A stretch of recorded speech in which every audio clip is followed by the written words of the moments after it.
min akhihi wa ummihi wa abihi wa sahibatihi wa bani.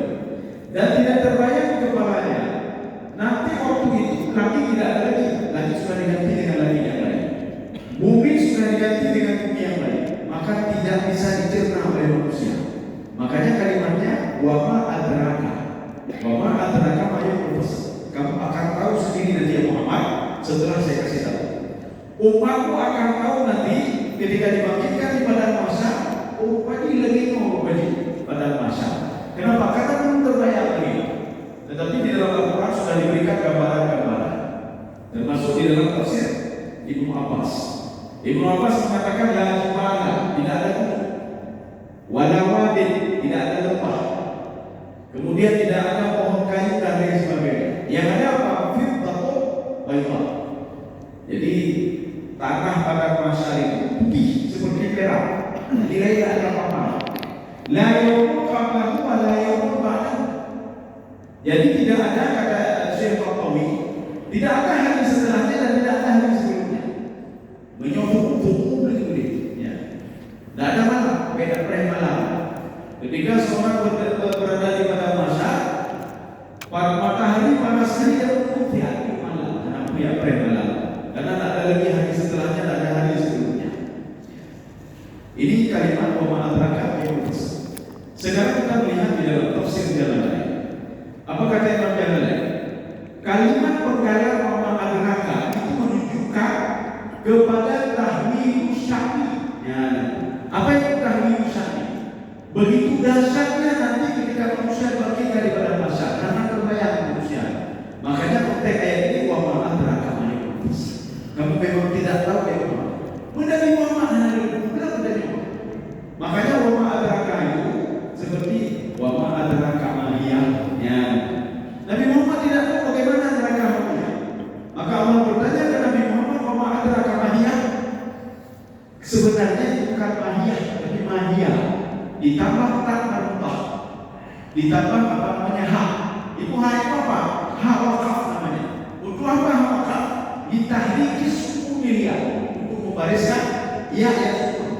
Mahiyah, maliyah, sultaniyah. Jadi mahiyah apa itu? Kamu tidak tahu ya. Nah, mahiyah. Jadi ini begitu juga apa adalah mahiyah. Jadi makanya di dalam tafsir Jalalain beliau mengatakan untuk apa kalimat seperti ini? Ditahmini syakli. Begitu dahsyatnya ketika manusia setelah bangkit dari kubur, dia tidak tahu jalan kemana, lagi baru lahir dari rahim ibunya yang membutuhkan pertolongan orang lain. Maka Allah mengatakan yauma ji'una furada kama khalaqnakum awwala marrah. Kamu bertemu dengan saya sendiri-sendiri kata Allah. Ada yang mengatakan sendiri-sendiri, tidak ada jabatan, tidak ada apa-apa, tidak ada harta, semua ada. Ada yang mengatakan sendiri-sendiri, kamu bertemu dengan saya harus mempertanggungjawabkan apa yang telah kamu lakukan. Ya, secara sendiri-sendiri dalam. Ini yang dimaksudkan dengan wa ma adraka kama yaqulus. Jadi bukan pertanyaan, ini bukan pertanyaan. Kalau pertanyaan kan perlu jawab. Ini pertanyaan betul, tetapi namanya istifham khabari. Istifham khabari namanya. Jadi untuk apa? Ditahmil syar'i. Jadi tidak perlu jawab. Maka nanti sebagai kita kalau memahami terjemahan, tahukah kamu yang Muhammad apa itu yang mufassal? Artinya apa? Jawab ya dan tidak. Tapi ini tidak. Tidak membuka jawaban ya dan tidak. Maknanya kamu tidak tahu ya Muhammad. Umatmu akan tahu setelah mengalaminya nanti. Umatmu akan tahu setelah saya beritahukan juga melalui Al-Quran. Maka ada sebagian nanti keadaan di padang mahsyar itu diberitahukan oleh Allah melalui Al-Quran dan hadis. Kau sendiri sekali lagi dalam macam kita wa ini yauma ini lil mukadzibin. Ya, coba baca.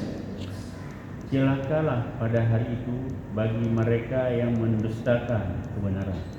Mendustakan kebenaran. Ini bukan mendustakan kebenaran. Ini diulang 10 kali. Diulang 10 kali itu untuk taukid. Nanti kita perhatikan baik-baik diulang berapa kali. Wa ini yauma ini lil mukadzibin. Di dalam kalimat, kalau kalimatnya biasa, tidak ada pengulangan-pengulangan. Nalikal kitab la raiba fihi hudal lil muttaqin. Tidak ada Ini namanya khabar ibtidai. Jadi tidak ada taukid, tidak ada ulangan, tidak ada apa-apa. Satu. Yang kedua, diulang sekali atau dengan menggunakan taukid lafzi atau ma'nawi. Taukid lafzi, lafaznya diulang sama. Wa bi ayyi ala'i rabbikuma tukadziban. Ayat sebenarnya itu tidak berbeda sedikit. Ini namanya taukid lafzi. Ada taukid ma'nawi. Itu seperti nafsu jami'u kan. Ada juga dengan inna nanti. Jadi mentaukidkan dengan inna. Kalau taukidnya itu cuma sekali, baik lafzi lafaz atau penambahan inna atau nafsu atau jami'u, ini namanya khabar palagi. Ya, kurang ragu. Jadi makanya kalau kita melihat dalam Al-Quran nanti ada taukidnya, maknanya orang yang baca ayat itu berarti benar. Kemudian kalau lebih daripada satu, ada dua, ada tiga, ada empat, bahkan 31 kali, itu namanya khabar ingkari. Kenapa ingkari? Karena manusia mungkiri, dia mungkiri. Karena dia mungkiri, maka diulang-ulang sampai berapa kali oleh Allah Subhanahu wa Ta'ala. Betul. Kita mengatakan si fulan sudah pergi ke pasar. Karena kita tahu berita ini, kita diam saja. Ya. Oh ya, si fulan tadi saya lihat sudah pergi ke pasar. Atau yang mendengar itu tidak tahu apa-apa dia. Ya, saya yakin, saya percaya. Ya, kenapa? Karena si fulan sudah pergi ke pasar. Karena saya tidak punya ilmu apa-apa. Ini namanya khabar ibtidai. Tetapi kadang-kadang yang lupa, si fulan sudah pergi ke pasar. Ketika tidak percaya, maka mungkinnya satu. Inna, menggunakan inna. Itu untuk orang-orang. Ketika pada yang ketiga, dia orang-orang lagi dia ikan hanapate, nulapi hanapate, kadang-kadang hanapate, ikan tidak percaya. Maka diulang sampai 31 kali. Wabillahi ala yarofik matukan tiba, wayyuli yawma idhil kadibin. Ada 10 kali. Wayyuli itu apa? Wayyuli itu bukan neraka. Kalau ada yang mengatakan neraka wail, itu keliru. Wail itu di dalam tafsir At-Tabari atau dalam tafsir Mu'abbas atau di dalam tafsir Al-Bayhaqi, wail itu wadin fi jahannam. Ini seperti yang dijelaskan oleh Mu'abbas, adalah sebuah lembah. Dia bukan neraka, tapi lembah yang ada dalam neraka. Beda, lembah yang berada dalam neraka dengan neraka yang berbeda. Contoh, di dalam neraka jahannam itu ada lembah. Lembah itu namanya wail.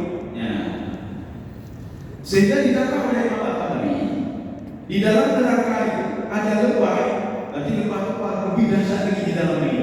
Yasri'u fihi, jadi dia mengalir di situ apa? Sadi itu pandangan. Makanya orang yang mendustai apa? Mukadzibin apanya? Mukadzibin al-kubati. Dia mendustai dari kebangkitan, maka akan dimasukkan ke dalam wail. Apa yang wail? Wadah fiha. Jadi dia bukan nama neraka itu Jahannam, lama, sakir, sakar, jahil, utama, mabiyah. Tidak ada wail. Wail itu lembah yang berada di dalam neraka. Bisa saja yang berada di dalam jahannam, bisa saja yang berada di dalam lama, bisa saja yang berada di dalam sakir, bisa saja yang berada di dalam utama. Jadi lembahnya itu dinamakan dengan wail. Untuk lebih jelas kita nanti bisa menuju ke dalam tafsir At-Tabari.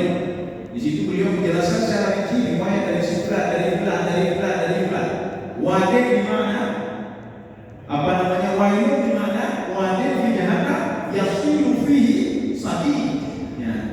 Jadi di situ mengalir nanah. Maka orang-orang yang mendustai hari kebangkitan ditempatkan di mana? Itu kan di situ. Ini tempatnya. Kaum muslimin saya dimana dalam batin. Kalau di dalam tafsir Jalalain dan tafsir Sawi apa katanya? Hadza wa'id itu peringatan. Jadi ini kalimat peringatan, bukan lembah dan lain sebagainya. Ini hanya peringatan saja. Ingat ya kata Allah. Kalau kamu tidak yakin kepada hari kebangkitan, nanti akan saya masukkan ke dalam neraka. Walaupun disebutkan di situ wail, tapi bukan nama neraka, tapi nama lembah yang berada di dalam neraka. Makanya Imam Jalalain mengatakan hadza wa'idun lahu. Siapa kamu itu? Al-Mukadzibi, orang yang mendustai apanya? Mendustai hari kebangkitan. Kita perhatikan baik-baik di dalam semua agama. Di dalam semua agama mereka yakin kematian. Coba tanya sama orang yang tidak punya agama, dia ceritanya yakin mati, yakin dia mati. Kenapa dia yakin? Karena saudara-saudaranya yang dulu bersama dia sekarang tidak ada lagi. Dia yakin. Dia menelaah sejarah-sejarah, dia melihat orang-orang dulu itu sudah tidak ada lagi. Ya. Jadi tanya kepada siapapun pasti yakin mati. Coba tanya lagi yang kedua. Yakin tak alam barzakh? Yakin tak seorang itu setelah meninggal dunia ditempatkan di sebuah tempat? Mereka juga yakin. Mereka juga yakin. Jadi maka dalam semua agama itu, mereka yakin kalau seorang itu berada di alam lain nanti. Jadi makanya ketika ada orang meninggal dunia, ibu pakai jas, ibu pakai dasi, ibu pakai ibu pakai. Kenapa? Biar hidup tenang di alam sana, hidup tenang. Peng-peng ini lucunya, belanja-belanja gitu. Hidroji, nenofokus. Maknanya apa? Dia yakin. Dia yakin, artinya dia bisa hidup tenang. Tetapi mereka tidak yakin, hati kita tidak yakin. Tidak yakin mereka. Jadi makanya seorang itu ketika dia bunuh diri, dia meyakini apa? Hidup saya sedang tenang. Dia tidak tahu akan kita hidup berdepan oleh Allah. Makanya orang kalau bermasalah apa? Dunia ini segala-galanya. Untuk bisa menikmati dunia lakukan apa saja. Setelah tidak berhasil, ada yang pada bunuh diri. Bunuh diri kenapa? Untuk mendapat ketenangan. Itu dia yakin ketenangan. Itulah alam barzakh. Tetapi dia tidak yakin. Setelah ketenangan itu akan dibangkitkan lagi pada masyarakat yang tidak diyakini. Maka banyak orang-orang kafir Quraisy itu yang tidak masuk akal mereka. Bagaimana mungkin katanya? Idza musikta kullu masab inna kullu fi khalqin jadid. Jadi kalau kita sudah hancur semuanya, tulang sudah hancur, kemudian daging sudah hancur, gitu bangkit mah tidak mungkin. Ya ini keyakinan mereka. Makanya di dalam Al-Quran itu Allah Subhanahu wa taala mengulang sampai 10 kali. Maknanya apa? Kita yang terus bersama Al-Quran yakin kita juga, yakin kita. Ada hari kita. Apa fungsi kita meyakini hari kita? Untuk memberikan motivasi kepada kita dalam beribadah, dalam bekerja dan lain sebagainya, dalam berinteraksi sosial. Kalau orang yang tidak yakin hari kita, bunga dan lain sebagainya. Setelah nanti tidak tenang lagi jiwanya, bunuh diri. Setelah bunuh diri apa? Sudah tenang jiwa saya, nyaman.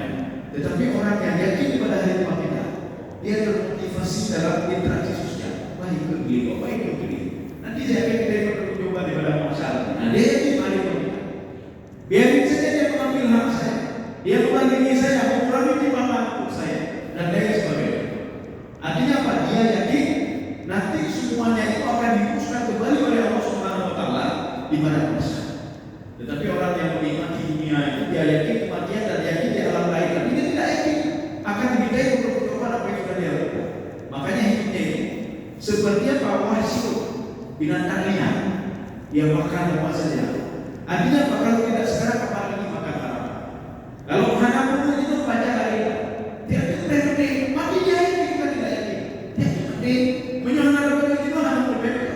Akhirnya apa? Makan bersama. Setelah meninggal dunia apa kata dia? Kita tidak lupa. Itu tidak boleh selamat ini. Akan dimintai pertanggungjawab oleh Allah Subhanahu wa taala. Makanya dibilang 10 kali. Untuk apa dibilang 10 kali? Sebagian mengatakan ini untuk tauhid. Sebagian mengatakan seperti Imam Jalalain katakan ditahwil syaki. Begitu dahsyatnya hari setelah kebangkitan nanti, hati-hati. Makanya kalau kita sering ngomongin orang lain, hati-hati. Nanti kita akan memberikan amal ibadah kita kepada orang lain. Kalau kita sering menyakiti hati orang lain, hati-hati. Kita siapkan amal ibadah kita berikan kepada dia. Kalau kita sering melakukan doa orang lain, hati-hati. Kita akan memberikan amal ibadah kita kepada orang lain. Jadi makanya menyuruh yakin pada orang tua kita, pahami cuma lupa dengan alam biarin saja. Kenapa? Karena siap-siap saja orang itu memberikan amal ibadah kepada dia nanti di padang mahsyar. Kaum muslimin sedang dalam perjalanan, maka ini diulangi sampai 10 kali. Ya, wa yauma idzin bil mukadzibin. Mukadzibin itu apa? Mukadzibina yaumul ba'ts. Jadi kalau terjemahan mendustai kebaikan. Ya, mendustai kebaikan. Tapi ini agak kurang cocok ya. Ini kurang cocok begini. Kalau kebaikan itu masih sekali mendustai kebaikan. Jadi artinya mendustai apa? Mendustai hanya kebangkitan. Ya. Mungkin ada terjemahan yang lain, mungkin nanti cuma bisa dilihat kembali yaumil akhir. Menurut saya kita lihat al-ulikil awwali. Nah, ini ada pertanyaan tapi tidak tepat pada baca. Bukankah telah kami binasakan orang-orang yang dahulu? Ya, ini namanya istifham khabari, jenisnya takrir. Pertanyaan Allah ini tidak perlu jawaban, tidak perlu jawaban. Pertanyaan ini al-ulikil awwali. Maknanya apa? Kamu dengan pengetahuan, kamu bisa mendeteksi. Kemudian ada orang bisa yang belajar itu nanti, orang yang sudah meninggal, ya koreksi hijabnya, ya kalian dulu dan lain sebagainya, ya kalian bangunan dan lain sebagainya. Tidak ada yang mungkin. Kalau ada kaum sebelum kita ya, ada orang-orang yang hidup sebelum kita. Nanti bisa dibikin, ini sudah berusia ratusan tahun, ini sudah ribuan tahun. Dan kemudian dengan apa? Dengan ilmu pengetahuan. Jadi mereka mengecek. Maka Allah katakan al-ulikil awwali. Siapa yang tidak percaya sebenarnya orang-orang yang mereka berbuat maksiat dan saya hancurkan mereka. Jadi kalau kita pergi ke lembah Madian, bukan lembah Madian, lembah Saleh, itu perbatasan antara Saudi Arabia dan Jordania. Ada sebuah lembah, itu namanya Madain Saleh namanya. Madain Saleh. Di Madain Saleh itu dulu-dulunya itu hidup kaum Nabi Saleh, itu kaum Samud. Kaum Samud ini karena mereka tidak menyembah Allah, didakwahi oleh Nabi Saleh, akhirnya mereka dimusnahkan oleh Allah Subhanahu wa taala. Jadi artinya di situ di depan itu ada ditemukan kerangka-kerangka yang masih ada yang sudah musnah dan lain sebagainya. Ada tempat rumah mereka yang dipahat apa dari itu. Watad'una minal jibali buyuta. Begitu hebatnya mereka, gunung mereka pahat menjadikan rumah. Jadi gunung jadi apa? Jadi rumahnya. Atau kalau di Madain Saleh itu ada juga di Yaman Di Yaman itu di atas bukit itu ada rumah yang menyatu dengan bukit dengan gunung. Ketika ditanya kenapa bisa begitu, itu bukan rumah yang dibangun tapi dipahat dari gunung itu dipahat. Maknanya peradaban pada masa itu sudah luar biasa hebat, peradabannya luar biasa. Tetapi mereka itu dihancurkan oleh Allah karena tidak pandai bersyukuri nikmat Allah. Tidak pandai bersyukuri, tidak berterima kasih sedikit kepada Allah. Setelah diberikan kepada mereka keahlian perumahan, mereka yang mereka sembah apa? Gunung yang mereka sembah. Kenapa mereka sembah? Karena gunung memberikan kontribusi yang banyak kepada mereka. Lagi pun sembah matahari. Pertanyaannya kenapa sembah matahari? Matahari memberikan manfaat yang banyak. Ada orang Arab pada masa itu mereka menyembah bintang. Ada namanya bintang Syirah. Bintang Syirah itu ketika dia muncul orang-orang sudah tahu. Oh ini sedang musim melalui bintang Syirah. Karena bintang Syirah ini memberikan manfaat, mereka menyembah bintang Syirah. Ketika itu ditipu oleh Allah Subhanahu wa taala. Ana Rabbus Syirah. Wahai Muhammad, katakan sama orang-orang, ini bintang Syirah itu saya yang mengontrolnya, saya menciptakannya. Sebenarnya yang mereka selalu sembah adalah saya. Yang menciptakan bintang Syirah itu yang memberikan manfaat kepada mereka. Jadi yang kita maksud begini, tidak ada satu sejarah yang memungkiri adanya kaum Samud, Nah, semua mengakui kalau ada kaum Samud. Al-ulikil awwali ini maknanya apa? Maknanya takrir.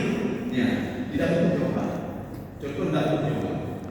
Ada seorang ayah atau ibu mengatakan kepada anaknya, "Duh, bela-bela, pupuk tu yang kecelakaan.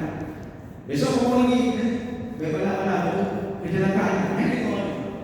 Setelah ditabrak, orang tuanya datang ke masjid. Berapa kali sudah saya bilang kepada masjid, pupuk kalau pegang, bela-bela.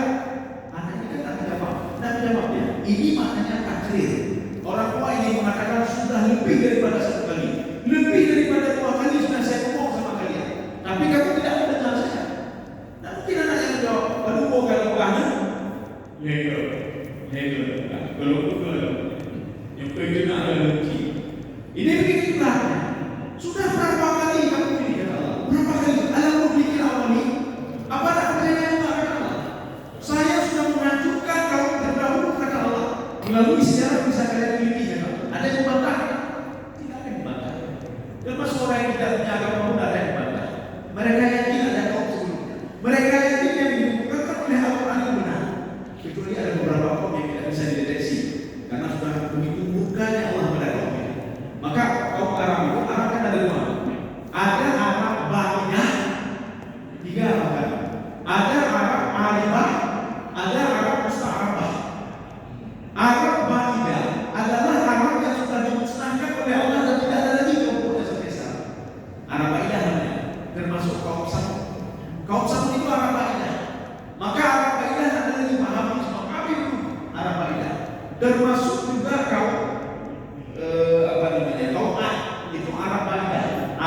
sama Arab Bani. Makanya ketika kaum Ad dimusnahkan oleh Allah, tidak ada lagi penerusnya. Kenapa? Karena mereka itu sesuai dengan firman Allah. Fahal tara lahum min baqiyah. Coba kalian lihat, coba kalian teliti kan Allah. Adakah bekas-bekas kaum Ad? Adakah? Tidak ada lagi kan Allah. Cuma berita ini diungkapkan di dalam Al-Quran, dijelaskan oleh Al-Quran dan diungkapkan dalam tafsir. Kelompok mereka ini di antara Yaman dan Oman, itu di tengah-tengah itu adalah kaum Ad yang dimusnahkan oleh Allah Subhanahu wa taala dengan ditenggelamkan kampungnya. Jadi sekarang itu kampungnya sudah tenggelam, kira-kira 200 meter dari permukaan tanah. Itu pasir semuanya. Ketika digali tertutup lagi. Kemudian kalaupun sempat digali, itu tulang-tulang mereka tidak ada lagi. Kenapa tidak ada lagi? Di dalam tafsir Baidawi, dalam tafsir Sawi diungkapkan fahabbat humuriyah. Jadi angin itu sudah menghembus mereka. Fahamalah ila bahri. Angin tadi membawa mereka itu ke lautan, sehingga tidak ada apa-apa lagi. Perkampungannya sudah hilang, orangnya pun ada lagi. Makanya nanti mustahil. Kalau ada yang mengatakan kami sudah menemukan tulang-tulang kaum Ad, itu bohong. Allah mengatakan dalam Al-Quran, fahal tara lahum min baqiyah. Coba cari kata Allah. Dikatakan oleh Allah Subhanahu wa taala. Coba cari tulang mereka atau apa saja. Tidak ada yang tinggal sedikit kata Allah. Orangnya sudah saya masukkan ke laut semuanya. Sebelumnya kepalanya semua cepol. Ya, semua. Ka'annahu a'jazu nakhlin khawiyah. Mereka seperti pelepah kurma yang lepas dari pohonnya. Ini semua tasbih, ini semua tasbih tafsir. Artinya apa? Lepasnya kepala kaum Ad dari tubuhnya seperti lepasnya pelepah itu dari pohonnya. Ya. Tetapi di dalam terjemahan tidak dikatakan kalimat seperti itu. Di dalam terjemahan cuma diterjemahkan mereka itu seperti pelepah yang lepas dari pohonnya itu. Ya, makanya kita butuh nanti kepada tafsir Ibnu Asyur. Yang beliau memberikan gambaran yang dimaksudkan dengan pelepah adalah kepala-kepala mereka. Yang dimaksudkan dengan batang kurma itu adalah tubuh mereka, sehingga tidak banyak lagi. Kita lihat. Alam memiliki awali. Jadi maknanya orang-orang dulu yang mereka mungkin hari kebangkitan. Jadi ciri-ciri orang mungkin hari kebangkitannya kepanjangan. Punya hubungan juga. Karena yakin dengan orang kebangkitan. Kalau dia yakin, maka dia akan menjaga mulutnya. Kalau dia yakin, dia akan menjaga hartanya. Kalau dia yakin, maka dia tidak akan mengambil hak orang lain. Kalau dia yakin, nanti pada masa itu kebaliknya. Yang yakin. Makanya kalau tidak yakin, ya masih terus dia buat. Kenapa dia buat masih? Karena tidak yakin. Itu karena dia yakin kanan atau kiri. Jadi artinya setelah mati meninggalnya sudah habis. Kalau meninggal itu sekarang saja mati. Ya ini kalau orang yang tidak yakin. Sekarang kita lihat lagi. Oke. Summa nutbi'uhumul akhir. Summa nutbi'uhumul akhirin. Lalu kami susulkan azab kami terhadap orang-orang yang datang kemudian. Sekarang perhatikan, ini masih umum juga. Ini ada 3 poin sebenarnya di sini. Satu poin yang pertama, kamu tahu informasi kata Allah. Kalian tahu informasinya. Orang dulu yang saya asal itu sudah saya hancurkan kata Allah, kamu tahu. Dari mana tahunya? Melalui situs-situsnya. Di mana bekas rumah mereka? Ini ada bekas ini ada bekas ini. Kita mengetahui firman itu ada dari mana? Kita kan mana ada satu ya, ada piramid ini, simpan ini di sini, ada ini, ada bukti semuanya. Satu. Yang kedua, semua utbi'uhum akhir. Ini akhir itu akhirnya.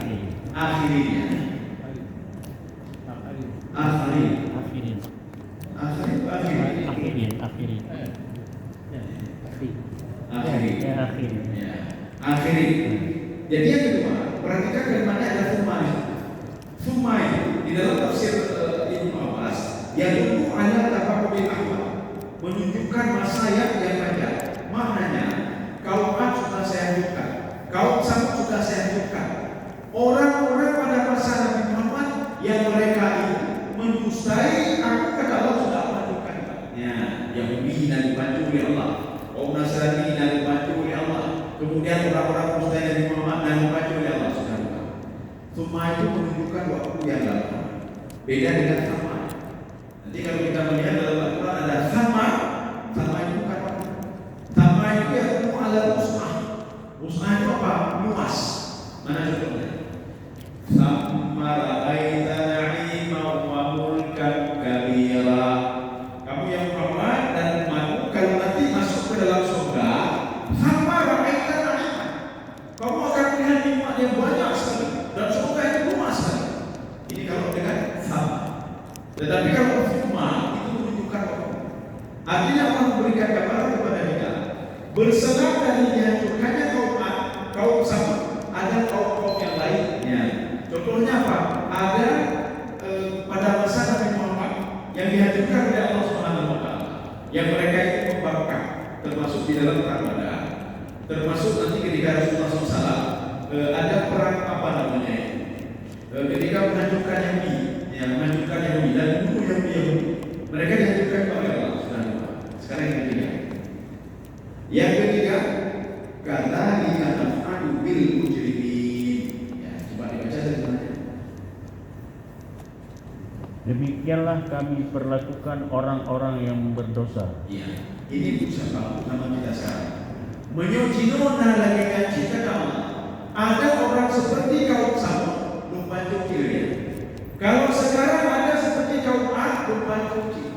Kalau sekarang ada seperti kaumnya kaum Madian, Nabi Syuaib, mereka mengurangi timbangan. Asapnya apa? Gempa-gempa yang lain. Makanya gempa mereka itu sangat dahsyat sekali. Kenapa? Karena satu kampung itu, satu negeri itu semuanya mengurangi timbangan. Kaum Syuaib. Dan mereka itu diasap oleh Allah Subhanahu wa taala fa'akhadha al-rajfah. Jadi mereka sekali hendakan gempa api dulu. Mereka ada yang buat kapal dari surya kapal dan mereka mati di dalam rumahnya. Ya. Jadi ini ada tiga. Yang pertama Allah menyuruh coba lihat tentang. Ya, ini pada Nabi Muhammad. Sekarang coba lihat Muhammad pada masa. Sekarang yang ketiga, ini pada masa kapan kita baca Quran. Sekarang kita baca Quran. Maknanya kadzalika demikian pula. Kalau kita berbuat maksiat juga seperti kaum terdahulu, maka akan dirasa juga sama seperti kaum terdahulu. Ya.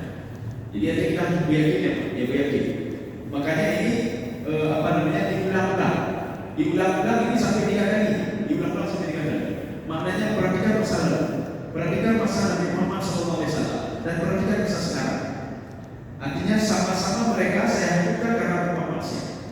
Kalau di dalam tafsir Al-Baghawi As-Sami itu Allah menghancurkan satu kaum itu sunatullahnya. Bagaimana sunatullah? Karena mereka berbuat maksiat. Makanya asal bagi mereka itu ya sudah bekas. Kenapa bekasnya asal? Karena mereka berbuat maksiat.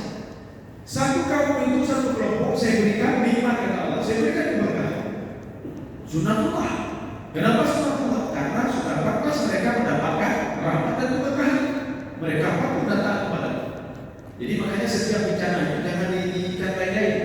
Umumnya kamu je kamu. Artinya ada hukuman, ada sebab. Ketika Allah mengazab satu kaum ada sebab. Ya, jadi artinya ada sesuatu yang dilakukan oleh kelompok itu, oleh negeri, oleh satu kampung atau satu provinsi atau satu negeri. Makanya Allah mengirim masa. Karena satu dan lain hal. Ada seseorang yang berbuat maksiat. Kaum muslimin sedang jemaah dalam bukan. Ya, mujrimin ini siapa yang mujrimin? Jadi mujrimin itu bikul 5 ajramah. Jadi ajramah itu apa? Orang yang setiap segala sesuatu yang berupa jarimah itu rusak. Sudah keluar jalur. Maka orang yang keluar jalur dinasihati. Kalau enggak juga maka akan siasat. Jadi makanya setiap kita keluar jalur kembali diri. Maka inilah fungsi istighfar. Amin banyak astagfirullah. Maka Imam Ghazali mengatakan, limadha bihajati ila istighfar. Kenapa kita perlu kepada istighfar? Beliau sendiri yang menjawab. Karena hati ini dia itu dulunya kata Imam Al-Ghazali al-qurbu minallah. Dia juga sendiri dengan Allah. Tapi setelah menyatu dengan tubuh, yang kedua untuk mengingatkan kembali itulah fungsi zikir. Falidhalika bihajati ila tidak lupa berzikir astagfirullah. Maka kedengaran akan datang. Ya, Kita lanjut. Berapa menit? Masih lama. Oke. Wailu yauma idzin lil mukadzimin. Ya, ini pengulangan yang kedua. Pengulangan yang kedua ini namanya takkid. Ya, takkid atau takkid. Kita mungkin di dalam surah Al-Baqarah itu ada berapa kali dibilang oleh Allah Subhanahu wa taala cerita Nabi Adam, cerita iblis, ya. Nabi Adam digoda oleh iblis. Itu kan dibilang dalam Al-Baqarah. Bukan saja dalam surah Al-Baqarah, di dalam surah-surah lain itu juga. Ini maknanya apa? Allah Subhanahu wa taala ingin mengingatkan kita dengan takkid, pengulangan supaya apa? Kita hati-hati sama iblis. Supaya apa? Kita bertakwa kepada Allah. Jangan jadi seperti iblis. Maknanya apa? Iblis itu memang betul-betul ingin menggoda manusia. Iblis itu memang betul-betul ingin mengambil manusia dan memasukkan ke dalam neraka sebanyak-banyaknya. Ada sebuah dialog. Ini ada di dalam kitab Siratul Talibin. Ya, Siratul Talibin, syarah dari Minhajul Abidin. Di situ disebutkan, Falaqiya Nuh itu ketemu dengan iblisan. Dia ketemu dengan iblis. Jadi kalau diceritakan riwayat itu begini, yang masuk ke dalam kapal itu kan 83 orang. Ketika itu lebih itu adalah 84, bukan 80. Nabi itu bertanya, kamu siapa? Ketika itu iblis mengatakan, saya adalah iblis yang berubah wujud menjadi manusia. Saya ajarkan kepada dua hal, kata iblis. Dengan dua hal ini, 83 orang ini bisa musnah semua, kata iblis. Dengan dua hal ini, semua yang ada dalam kapal ini bisa masuk ke neraka. Anak boleh bergoda. Dua hal ini bisa membuat akhirnya Nabi Muhammad SAW merasa penasaran. Kok bisa dua hal ini? Ada apa dengan dua hal ini? Ya, ditanya, apa itu? Apa kata iblis? Yang pertama, hasannya dengki. Kami tidak perlu menggoda kalian dengki satu sama lain saja, bisa membuat kalian itu musnah, kata iblis. Bisa membuat kalian itu rusak, ibadah rusak, semua rusak. Dipenuhi oleh ini. Nabi-nabi itu terdiam. Makanya dengki itu ya apa namanya? Ya ada saat kedengkian itu bisa memakan kebaikan-kebaikan. Maka menyebutnya dengki bau lari. Itu kebaikannya sudah hilang semua. Ada lagi kebaikannya di dalam hati kita. Kemudian kebaikan kita sudah hilang semua. Kenapa? Dimakan oleh sifat dengki tadi. Ya, sifat dengki tadi. Kemudian yang kedua, kata iblis, al-hirsu. Hirsu itu apa? Nanti kalau ada keturunan 83 orang ini, hirsu itu tamak terhadap dunia. Cukup dua hal ini saja. Kata iblis, cukup dua hal ini saja. Ini 83 orang ini cukup anak cucunya akan hancur dan masuk ke neraka. Gara-gara dua hal ini saja. Ya. Setelah itu iblis pergi. Sekarang kan terbukti. Ya. Makanya kenapa Habil dan Qabil bengeh karena dengki. Kenapa Yahudi Nasrani bengeh Nabi Muhammad? Karena dengki. Ya, karena dengki. Kenapa Abu Jahal bengeh? Karena dengki. Ini aku banyak tiba-tiba sudah hebat dari saya dengki. Yang kedua al-his, dia ingin menguasai semuanya. Makanya Abu Jahal ketika bertemu dengan Nabi Muhammad, ya Muhammad, kalau saya masuk Islam, jatah saya apa di dalam Islam? Jabatan saya apa dalam Islam? Apa yang kamu berikan kepada saya dalam Islam? Apa yang maksud? Tidak ada apa-apa. Menyuruh dalam Islam, sama. Maka ketika itu Abu Jahal mengatakan, wailah ya Muhammad, wailah ya Muhammad, celaka ya Muhammad. Masa saya meninggalkan harta saya demi agama? Masa saya meninggalkan jabatan dan lain sebagainya demi agama? Maka saya tidak apa-apa. Maka di dalam tafsir Al-Tabari diungkapkan begini. Kenapa Yahudi dan Nasrani tidak ikut kepada Nabi Muhammad SAW? Padahal mereka sudah bisa mendeteksi Taurat. Di dalam Taurat itu sama seperti Injil. Dalam Taurat dan Injil semua ada dalam Al-Quran. Tetapi kenapa mereka tidak percaya kepada Nabi Muhammad SAW? Di situ dijawab al-hirsu. Mereka itu tamak terhadap jabatan, tamak terhadap harta. Kalau mereka keluar dari masuk mereka patuh pada Nabi Muhammad, jabatan anali. Karena dia biar datang boleh, Nasrani biar datang boleh. Inilah yang membuat mereka itu tidak percaya pada Nabi Muhammad. Padahal di dalam Taurat sudah diungkapkan. Dalam Taurat disebutkan nanti akan datang Ibnu Ismail. Ibnu Ismail itu keturunan Ismail.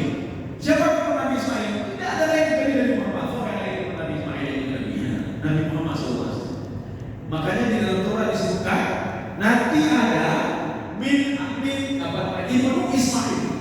Dia akan menjadi rahmat dan berkah bagi umat ini. Sudah ada Ismu Muhammad, namanya Ahmad. Di dalam Injil begitu juga. Ketika Nabi Isa AS mengatakan kepada Bani Israel, nanti ja'akum rajulun rasyid yursilukum ilal haqqi wa yatakallamu bima yasma'. Mereka sudah tahu itu betul Nabi Ismail. Tetapi karena dengki saja, dengki dan al-isu ingin menguasai sesuatu, sehingga umat mereka itu tidak mau menerima Islam. Ya. Tapi kita lihat sedikit lagi. Alam nahnu mimma imani. Ya, bukankah kami menciptakan kamu dari air yang hina? Ini kalimat ini, semua kalimatnya tak butuh jawaban. Ini butuh kepada ta'ammul. Sekarang kalau menakar otak, coba menakar otak. Kamu orang hebat. Dulu kamu air hina dengan Allah. Kamu air hina. Maka dalam tafsirnya adalah mahi itu apa? Al-Ta'if. Ta'if itu apa? Kamu lemah sekali.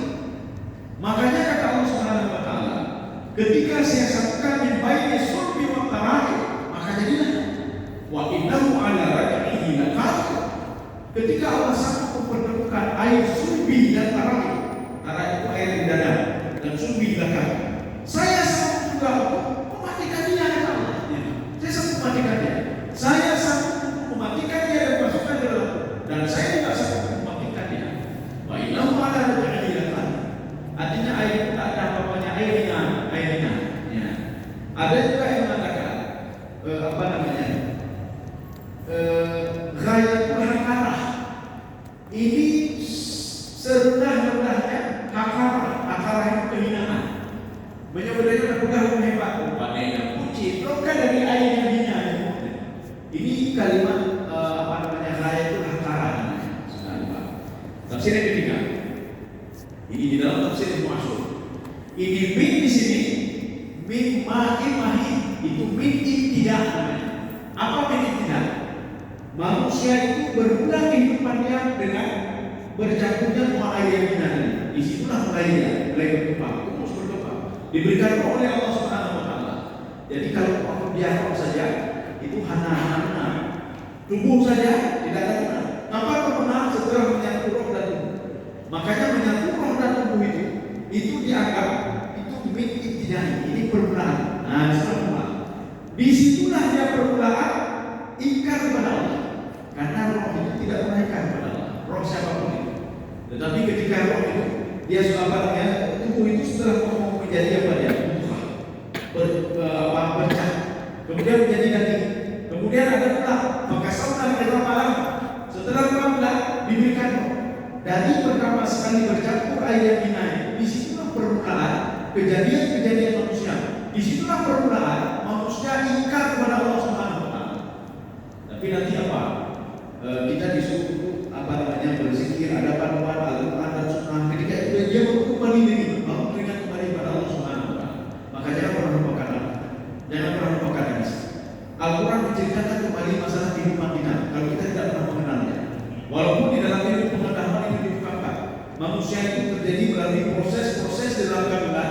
Setelah 4 bulan diberikan oleh Allah, setelah 9 bulan dilahirkan ke bumi. Semua diceritakan kepada Allah dalam Al-Quran. Ini mit namanya mit ibtidah. Saya rasa ada pertanyaan. Terus, jadi mudah-mudahan ada manfaat bagi keluarga sekalian. Barakallahu fiik. Subhanallah, la ilaha illa anta, astaghfiruka wa